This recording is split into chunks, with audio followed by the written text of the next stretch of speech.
Wala po muna tayong ganap na pagluluto today. Dahil dadayo po muna tayo dito para kumain. Yung original pares ng Pasig. Dito lang yan sa Bangbang Bridge. Para nga mabilis yung matandaan ay ang katapat siya ng malanding chicken. Sarado sila no, siguro naglandi yung chicken. Corny. May parking space pala sila dito mga kaante.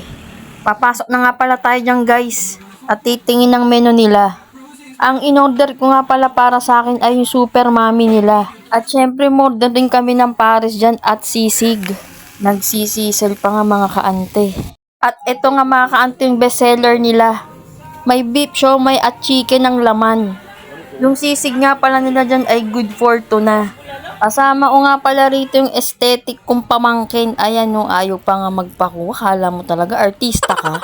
Flex natin yung mga menu nila. Bagay na bagay dito yung pinsa mong wala daw pambigas pero may pang-inom. Wow. Sa mga katuwid may meron dito mga pantanggal hangover tulad niya mga kambing na yan. Dahil nga small time vlogger lang tayo, hindi tayo magtatanong ng benta nila, no?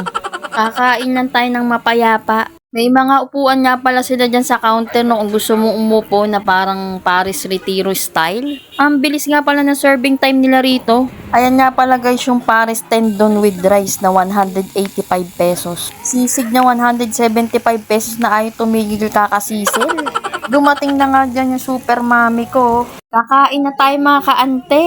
Punong-puno ng laman tong mami. May siomai, may beef at may chicken. Nakakatuwa nga pala yung iced tea nila rito. Ang lakas Makati GIF. 40 pesos nga pala yung iced tea nila. Ito na talaga, kakain na talaga tayo. Ayan, uunahin na natin tong siomai na medium size. I-rate natin yung siomai ng 9. Nagustuhan ko nga pala yung texture ng mami nila. Ang lakas maka-Chinese. Yung beef naman ang titikman natin. Ayan, may mga taba pa nga siya at may litid ng konti. I-rate ko ng 10 tong beef nila kasi malambot. Bagay na bagay dito sa mami. Parang lumabas nga beef brisket. Ito yung chicken nila no, kaya lang shredded na siya kaya hindi kita. Ayan. Sarap. I-rate ko lang to ng 7.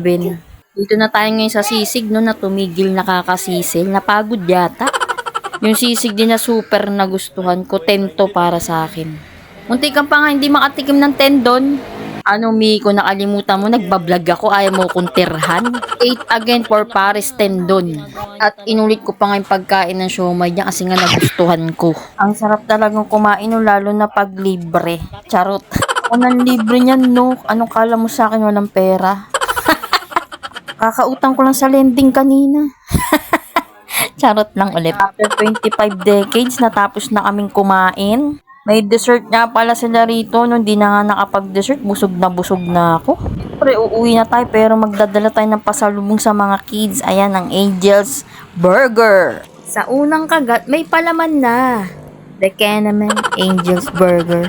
Ayun nga guys, uuwi na ako. Uwi na pala kami. Thank you. Bye.